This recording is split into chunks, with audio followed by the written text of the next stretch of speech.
Está en juego. Exa FM y Democracia AM.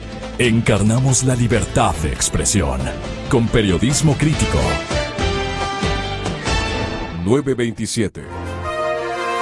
El periodista Lolo Echeverría y el señor coronel Mario Pazmiño nos acompañan a esta hora de la mañana a meditar sobre las lecciones de paz que deja el proceso colombiano.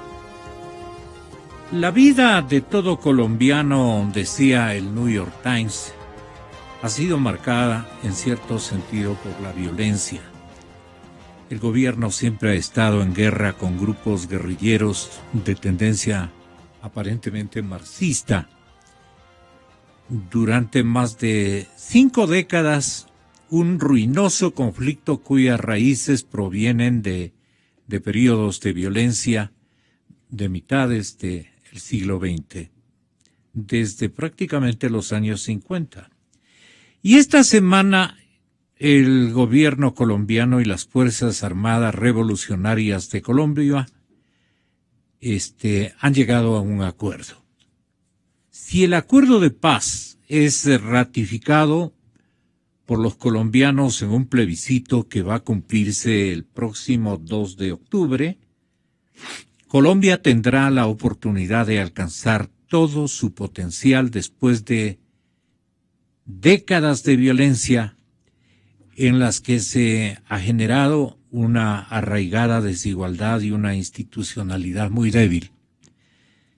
Es una oportunidad que los colombianos deben aprovechar. El documento incluye reformas estructurales, radicales e inversiones sociales que podrían transformar al país en una sociedad más próspera y más equitativa. Las FARC se han comprometido a acabar con su participación en el tráfico de drogas. ¿Ustedes creen, señores oyentes, que este negocio quedará sin protagonistas desde las filas de los que hoy hay que llamarles ex miembros del Frente Revolucionario, de la Fuerza Revolucionaria de Colombia? Eso es bastante complicado que pueda confiar incluso la propia comunidad latinoamericana. Hay demostraciones de paz duradera o hay escepticismos en todo lo que signifique el concurso que darán las FARC a la Organización de Fuerzas Armadas Regulares de Colombia y de su propio gobierno. No sé, muy poco se ha escrito, pero el que lo ha hecho con gran contundencia es el señor coronel Mario Pazmiño y es también el periodista Lolo Echeverría, aquí presentes. Yo quiero pedir al coronel Pazmiño que tenga la bondad de referirnos lo que escribió precisamente para la revista de la Cámara de Comercio de Quito, la revista Criterios. ¿Qué es lo que puede estar ocurriendo en la línea de frontera con el Ecuador para que podamos, tanto los civiles como los militares, atenernos a las consecuencias de este gesto de paz protagonizado por la nación colombiana y que puede producir, de hecho va a producir, un manejo fuera del enfoque estratégico que señala el Tratado de Paz. En otras palabras, ¿qué debemos esperar lamentablemente, coronel? Digo, lamentablemente, coronel Pazmiño, bienvenido, muy buenos días. Muy buenos días, Gonzalo. Un cordial saludo también para Lolo Echeverría, aquí presente, que nos acompaña en el panel. Y un cordial saludo para todos los radioescuchas. ¿Qué debemos de temer? Yo creo que fundamentalmente lo que vamos a ver posteriormente es el tema de un desbordamiento. yo vengo anunciándolo desde mucho tiempo atrás, va a darse un desbordamiento de ciertas facciones del narcoterrorismo de las FARC, facciones que no van a plegar directamente a este acuerdo de paz. No van a plegar porque están en un proceso en el cual ya perdieron el tema ideológico y se transformaron en unas guerrillas que defienden ya no la ideología, sino más bien defienden un proceso de narcotráfico. Ante esa concepción, tienen ya es una empresa delictiva. Delictiva, Sí, es una empresa delictiva que viene trabajando desde hace 30, 40 años atrás. Y esto, indudablemente, pues, el señor Santos lo que propone es un cambio de plantaciones de coca de hoja de coca por cultivos tradicionales. Eso no se va a dar, es bastante difícil hacerlo. Y aunque Márquez está planteando una reunión de acuerdo al Código Fariano para estructurar esta posición y ver quiénes se vienen a acogerse hacia el acuerdo de paz, pero en estas reuniones ya iniciales que se fueron dando, ya había posiciones de comandantes guerrilleros y de comandantes de frentes que decían, no señor, no estamos de acuerdo. Algunos de ellos ya los sentenciaron, los ejecutaron de acuerdo al Código Fariano, pero aún así, gran parte de estas estructuras no está de acuerdo, gran parte digo, y especialmente las que están en los veredales 10, 11, departamento de Nariño, y 12, departamento de Putumayo. Sé que al momento ha salido un nuevo mapa con nuevas reubicaciones de los veredales, pero los que iniciaron, con los que las FARC pidió al presidente Santos que no se han topado de esos veredales porque están en las zonas cocaleras, pues, y donde están las zonas de convergencia de gran parte de los recorridos de las columnas guerrilleras, y también por donde cruzan los diferentes áreas de abastecimiento de las FARC. ¿Y por qué se han robustecido en la línea de frontera con Ecuador? Porque para las FARC es muy fácil el poder cruzar una frontera que es sumamente permeable.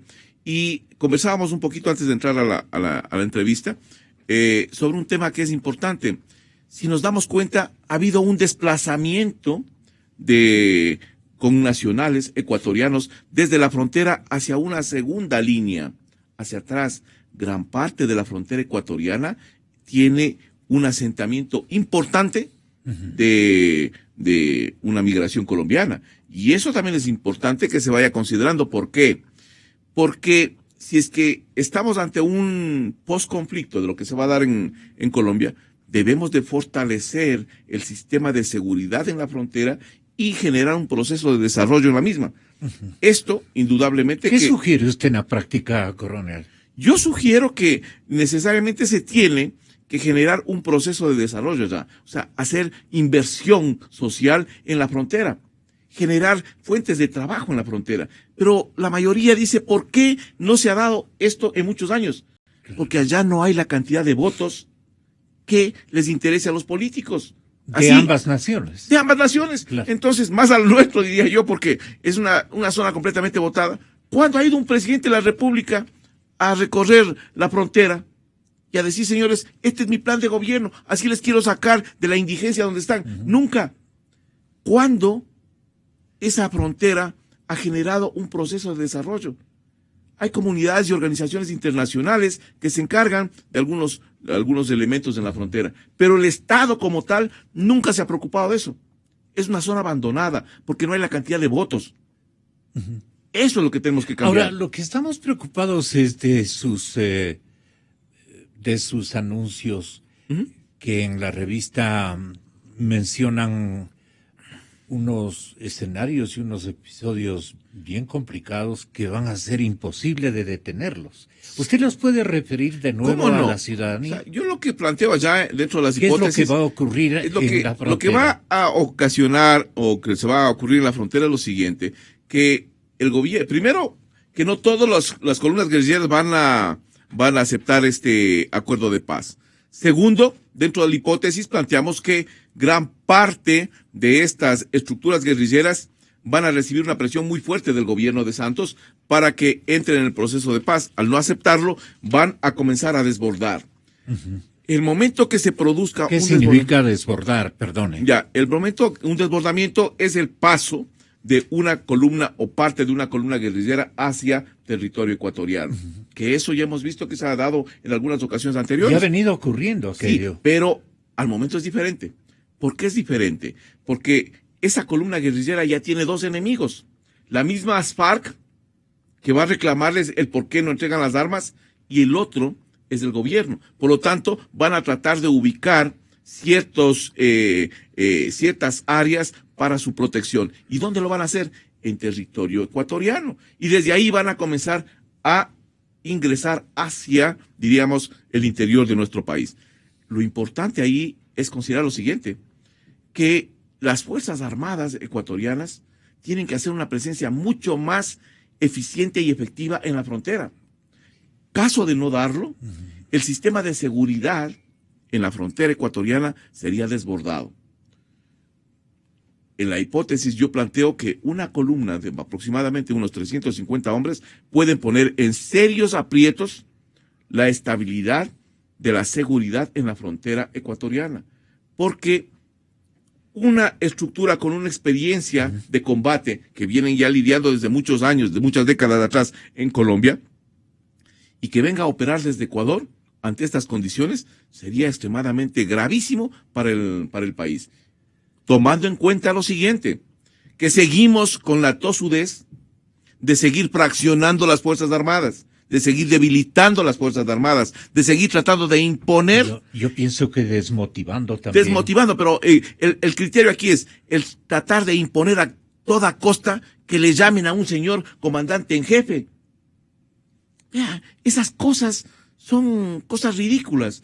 Aquí debemos de ver por el país, por la institución, por nuestros conciudadanos. Eso es lo que debe de interesarnos.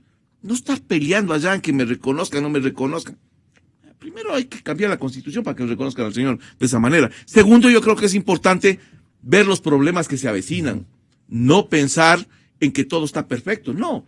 Ese problema y esos escenarios que se le avecinan a este gobierno y al que venga van a ser muy graves. Y tenemos que plantear estrategias para poder combatir y hacer frente a estas amenazas. Lolo, el tema es conocer cómo se va a preparar Colombia y cómo debería prepararse el Ecuador, porque de lo contrario no van a haber sorpresas, sino que el statu quo imperante durante tantos años va a perseverar.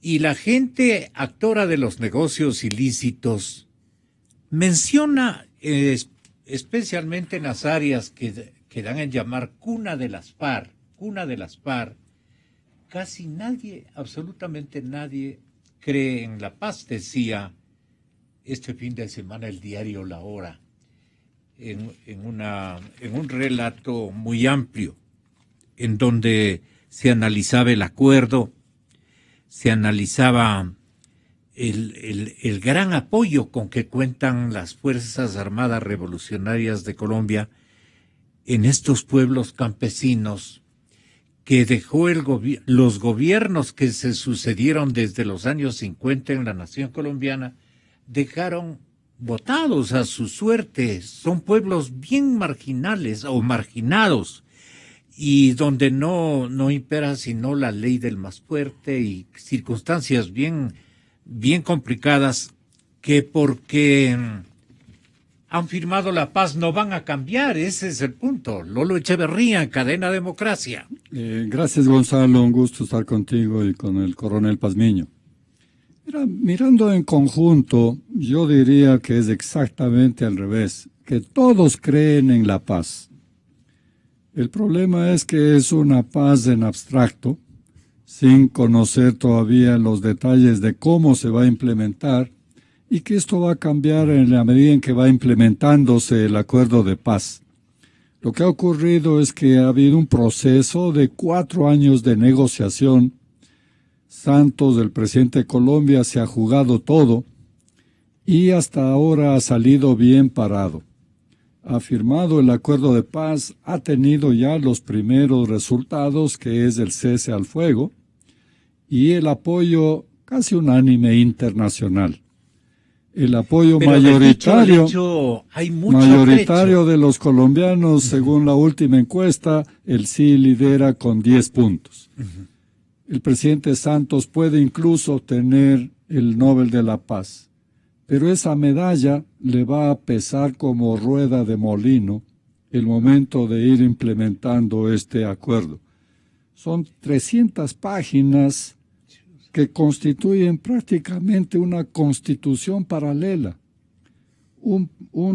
Es también un plan de gobierno, todo controlado por las FARC. Ellos van a implementar una comisión de justicia, una comisión de cumplimiento que en la práctica va a ser de auditoría del gobierno. Otro sistema de vida, digo. Sí, por supuesto, todo. Y todo esto a expensas de unos presupuestos que se presentan voluminosos que tiene que poner el gobierno colombiano. Claro que tiene la oferta de contribuciones de Europa, de Estados Unidos, pero esto va a ser voluminoso. Tienen que pagar un sueldo a los guerrilleros. Tienen que pagar inversiones para hacer gasto social. Audacia también de parte de los jefes guerrilleros, ¿no? Para reforma agraria. Les ofrecen que van a tener garantizado 10 puestos en el Congreso sin participar en elecciones. 10 puestos en 2 periodos. Y esos pueden llegar a ser 16 o más, porque seguramente van a ganar en las circunscripciones en las que solo ellos pueden participar. Es decir, hay una cantidad de concesiones increíbles que cuando se anuncia la paz en abstracto, todavía no se percibe el problema que va a representar y la oposición que eso va a reflejar.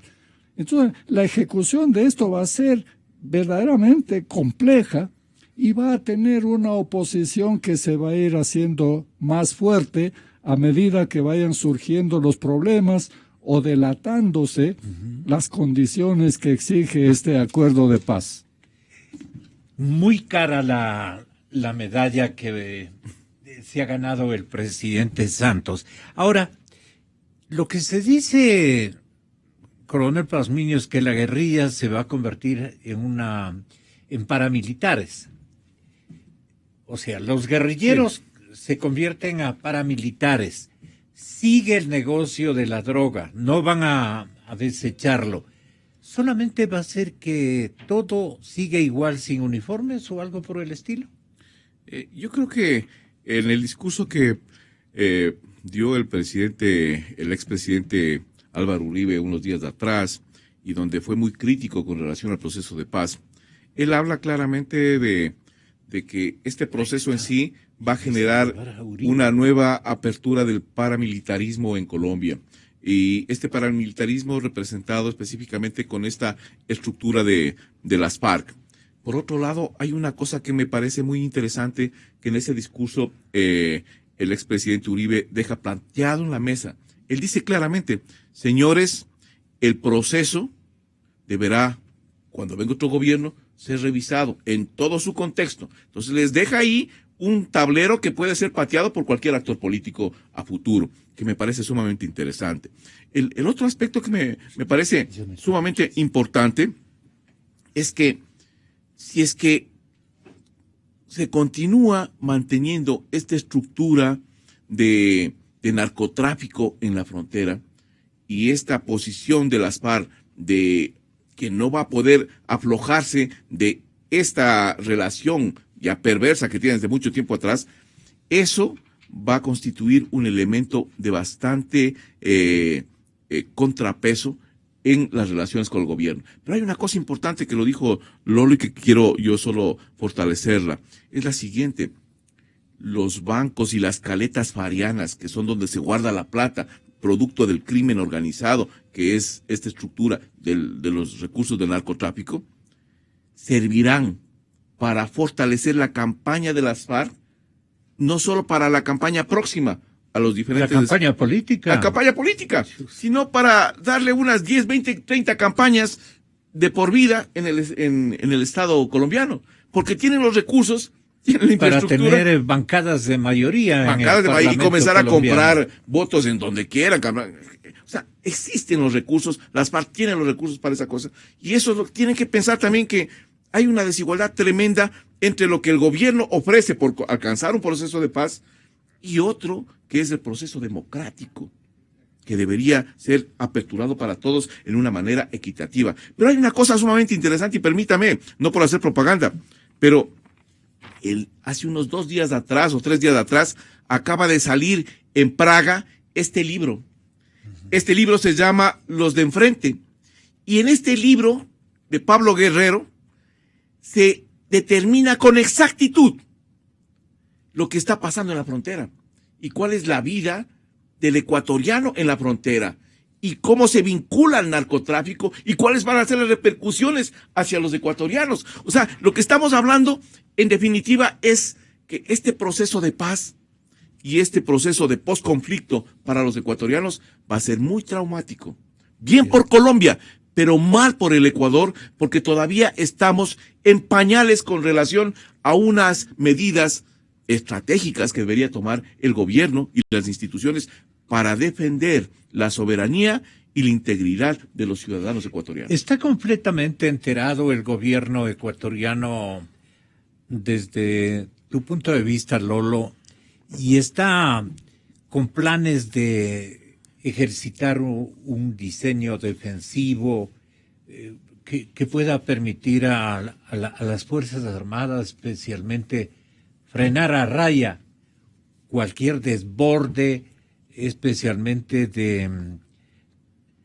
de atentar contra nuestros jóvenes? ¿En qué sentido? En que la población juvenil del área de frontera norte bien puede ingresar más bien a esas ocupaciones que va a surtir un ejército sin uniforme dedicado a vender marihuana y cocaína. Bien enterado, bien informado, sí. Que prepare un plan defensivo, no lo creo. Porque el gobierno ecuatoriano va a ser parte de la negociación. De tal manera que lo que va a hacer es más bien ver con ojos buenos, con ojos amistosos, todo lo que vaya ocurriendo y tratará de minimizar los aspectos negativos para mostrar que el acuerdo de paz es exitoso. Es el problema de participar como padrino de un proceso de paz, que es bastante complejo. Claro que puede tener éxitos colosales para Colombia, porque el costo que tenía la guerra era exorbitante. Entonces va a reducir esos costos que los puede utilizar en otra cosa. Va a atraer inversión extranjera, va a atraer turismo, va a ampliar la frontera agrícola. Es decir, va a ser desde el punto de vista económico, si es que esto pudiera llevarse a la práctica en los términos acordados, sería fantástico, fantasía para Colombia. Tener un crecimiento increíble. El problema es que el país está dividido en dos, los que están a favor y los que están en contra. Y lo que han hecho las FARC, en mi opinión, es una cosa sumamente hábil. Consiste en cambiar el control militar por un control político, porque ellos tienen unas ventajas electorales, ventajas políticas, ventajas de presupuesto, de control. Ellos participan en todo, participan en la reforma agraria, en la implementación de una reforma agraria. Es un cogobierno casi. Es un cogobierno, una reforma que implica 10 millones de hectáreas. En esas 10 millones de hectáreas les van a dar, el compromiso es darles semillas, darles tierras, darles títulos de propiedad, darles crédito, darles asistencia técnica, todo eso. Y paralelamente el liderazgo político. Correcto. Bien hacedores, pues creo no. yo que los jefes militares se van Ahí a va a haber convertir otra en jefes Colombia, políticos.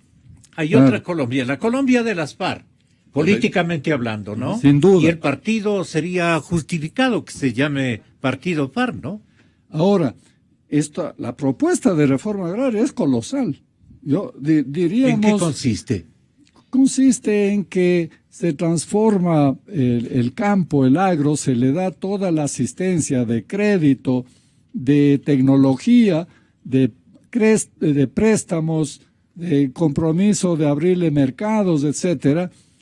Es decir, se le da unas ventajas al campo, al campesino, que puede ser una revolución en realidad, en todos los aspectos del agua, la semilla, los caminos, y todo esto es un compromiso de una inversión voluminosa a cargo del gobierno y bajo la vigilancia de cumplimiento de las FARC, porque hay una comisión de cumplimiento de todos los acuerdos.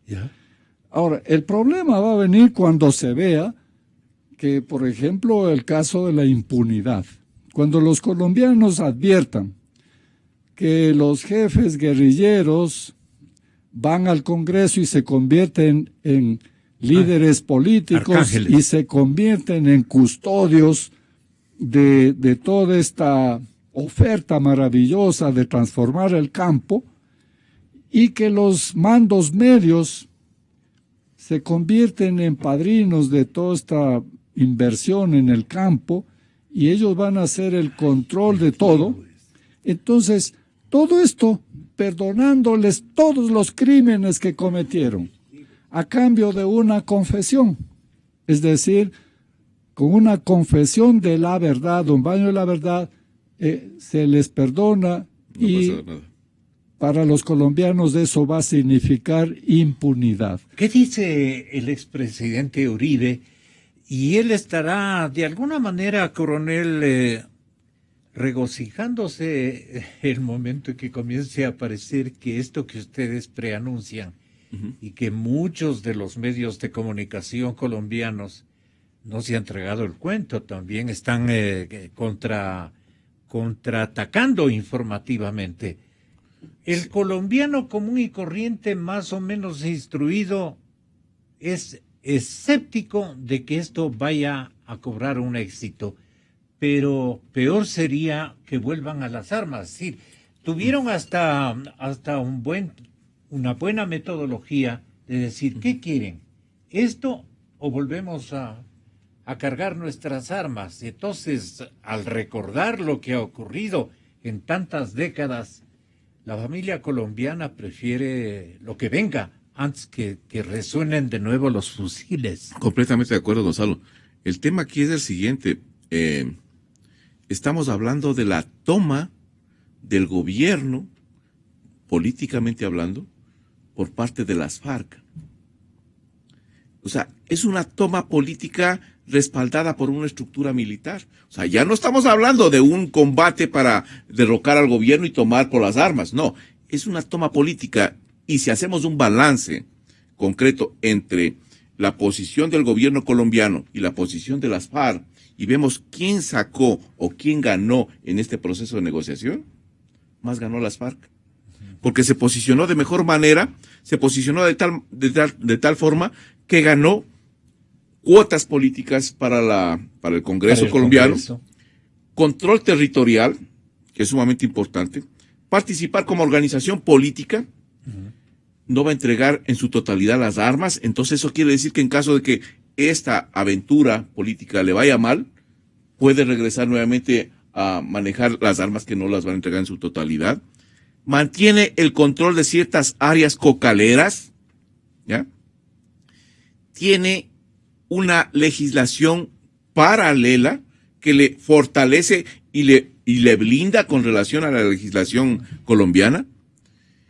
Y sobre todo, y lo más importante, acaba de crear un estamento mediante el cual se posiciona de igual forma que el mismo ejército colombiano.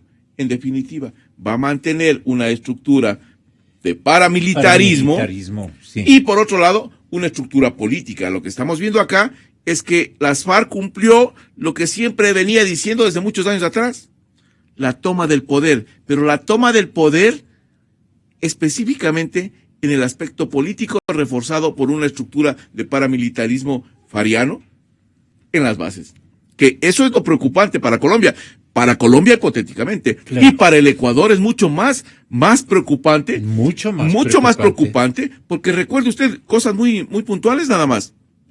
¿Dónde están, señores, los principales laboratorios de cocaína de las FARC? ¿En Ecuador? No, están, voy haciendo una comparación, están en la frontera con Venezuela, territorio venezolano.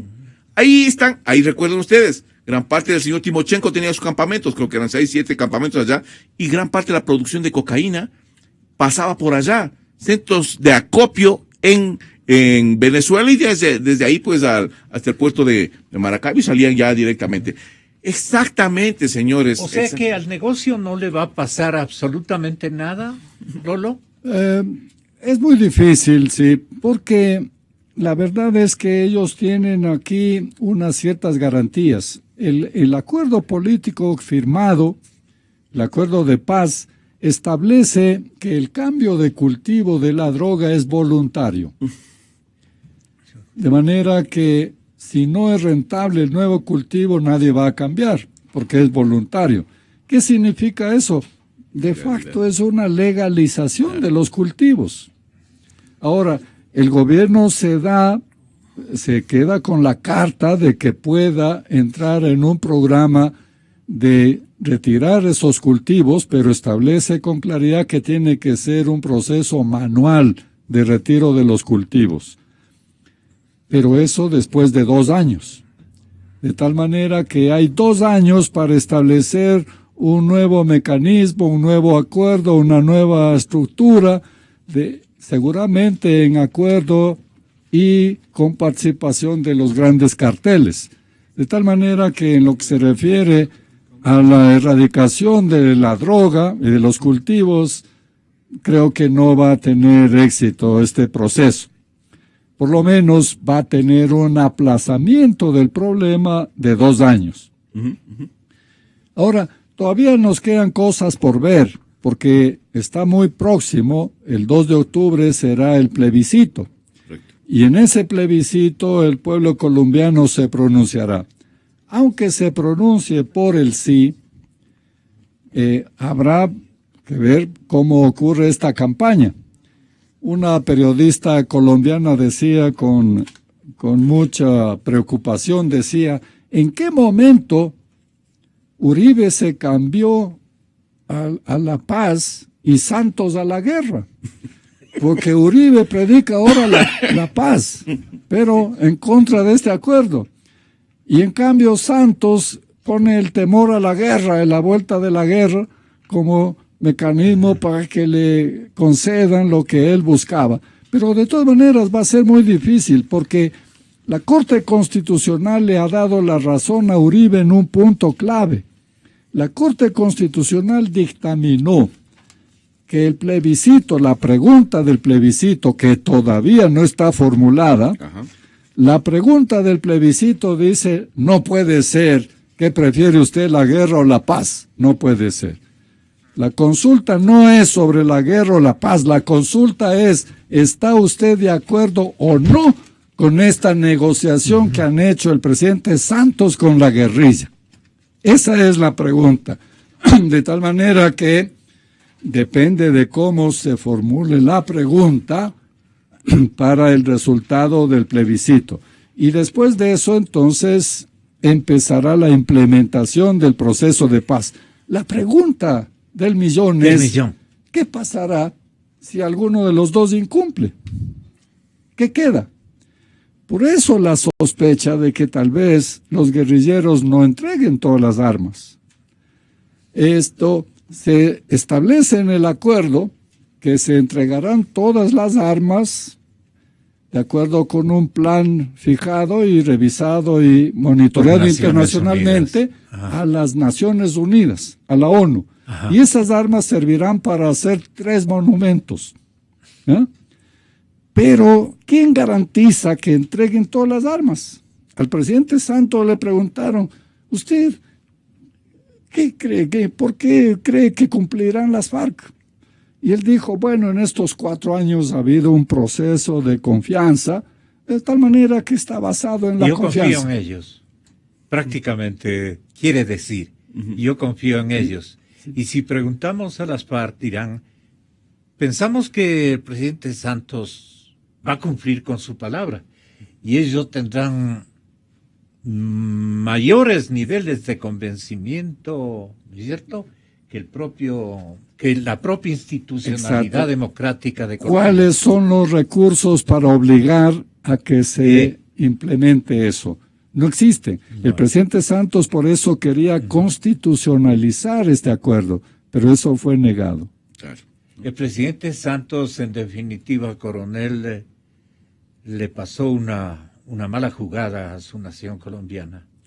Yo creo que la ambición de ser declarado Nobel de la Paz le va a resultar un problema gravísimo a todo el pueblo colombiano. Y creo que a toda la región, porque esto se va a desbordar. Esperemos que no, pero ¿qué nos puede estar ocurriendo a nosotros militarmente, aparte de lo que ya nos dijo? Bueno, militarmente que vamos a ver en caso de un desbordamiento de una columna, parte de una columna, vamos a ver enfrentamientos y combates en la frontera que no los hemos visto desde, yo diría, algunas décadas atrás. Vamos a ver ya enfrentamientos más permanentes, vamos a ver el nivel de violencia en la frontera mucho más, yo diría, más fuerte de lo que estamos viendo en Puerto del Carmen con la aparición de este grupo que comienza a colocar bombas en diferentes partes, una psicosis de violencia generalizada en la frontera y poco a poco ese escenario se va a ir trasladando hacia el interior, hacia las ciudades más grandes, Quito, Guayaquil, donde están los centros de acopio de gran parte del narcotráfico. ¿En qué nos convertimos en términos de narconegocio? Primero yo espero que desde el punto de vista estratégico ocurra ahora sí aquello del yunque y el martillo. Sí, ¿Por qué razón? Porque los que van a pasar la frontera son los disidentes del proceso de paz. Y por lo tanto, estos van a ser enemigos del gobierno de Colombia y de la nueva estructura política. Y como el gobierno ecuatoriano está a favor de ese proceso de paz, entonces no puede ofrecerles garantías a los disidentes del proceso de paz. Y entonces ahí se produciría este sistema del yunque, ¿no? Que de lado y lado se les acose a ellos. Espero que así sea, porque eso lo permitiría impedir que se convierta en una frontera permeable y que vayan pasando no tanto guerrilleros combatientes, sino disfrazados de campesinos, disfrazados de inversionistas con el dinero de las FARC, disfrazados de líderes políticos, y que los jefes guerrilleros empiecen a constituir aquí una especie de reserva por si acaso no funciona el acuerdo de paz, para que desde acá se pueda reorganizar eso. Es el mal pensamiento que silenciosamente nos toca asimilar y nos toca refugiarlo en nuestro yo. Creo que vamos a tener complicaciones muy graves para nuestros hijos, lamentablemente, y para nuestros hijos. El cantante mexicano